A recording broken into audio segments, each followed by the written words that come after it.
A new book alleges that when Harry told Charles he was going to marry Meghan, Charles delivered the bombshell that he couldn't afford to pay for Meghan in the future.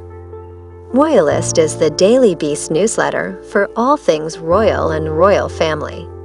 Subscribe here to get it in your inbox every Sunday. Prince Harry was reportedly infuriated when his father, King Charles, told him he couldn't pay for Meghan Markle in the future. A new book, Our King, by respected royal chronicler Robert Jobson, reveals that after Harry had told Charles and Prince William he was going to marry Meghan, William asked, "Are you sure, Harold?" Then, according to an extract in the Daily Mail, Charles delivered the bombshell that he couldn't afford to pay for Meghan in the future, alongside Camilla, William, and Kate, and their children. An infuriated Harry already thought William disapproved of Meghan. Thinking their relationship had become a whirlwind affair, Jobson writes, Meghan thought Kate was being standoffish with her. Kate then demanded an apology after Meghan said Kate may have baby brain. Before their now notorious fight over bridesmaid dresses for Harry and Meghan's wedding. The Queen herself had witnessed volatile exchanges between William and Harry. Jobson writes, believing Harry and Meghan to be quite mad. Their criticisms of the family made the late monarch tired, although she retained great affection for Harry. Jobson writes that in January 2020, at the Sandringham Megxit Summit, where Harry and Meghan's departure terms from their roles as senior royals were discussed, the Queen had the room swept for bugs, as she was concerned about the possibility of press leaks of conversations between herself, Charles, William, and Harry. The Queen also ruled out Meghan joining the discussion.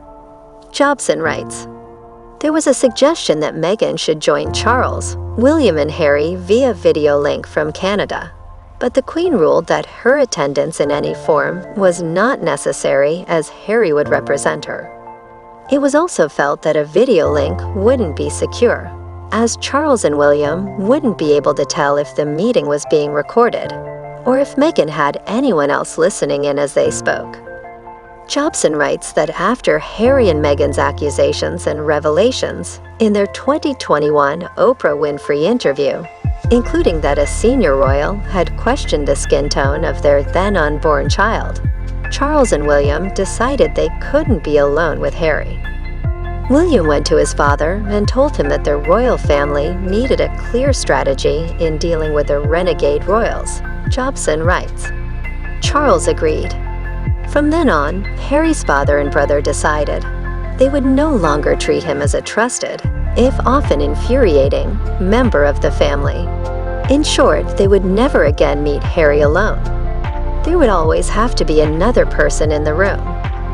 A senior source in the royal household told Jobson they were both deeply disappointed in him. He had no right or authority to speak on their behalf.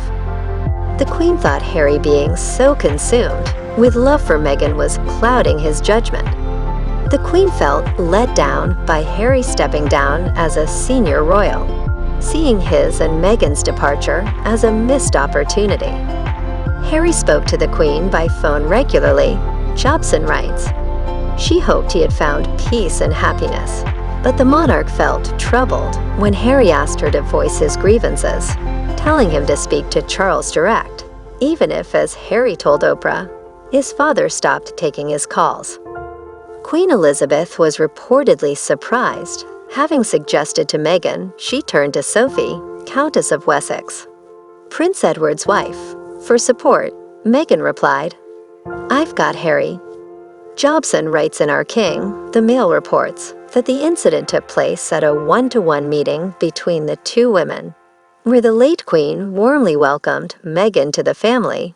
Jobson wrote, where she told Meghan she was so pleased Harry had at last found love.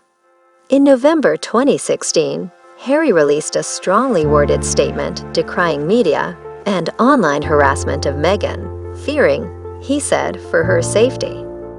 Some of this has been very public. The smear on the front page of a national newspaper, the racial undertones of comment pieces, and the outright sexism and racism of social media trolls and web article comments. Jobson writes that Charles, who was in Bahrain on a Foreign Office-sponsored visit to the Gulf states, was disappointed at what he regarded as his son's bad manners in taking attention from him. He would never have done such a thing if the Queen was on tour, one former aide told Jobson. Understandably, there is a hierarchy and a grid system, but Prince Harry seemed to think when it came to Meghan Markle, she would always take precedence. William was said to be uneasy and thought privately that his brother had overreacted.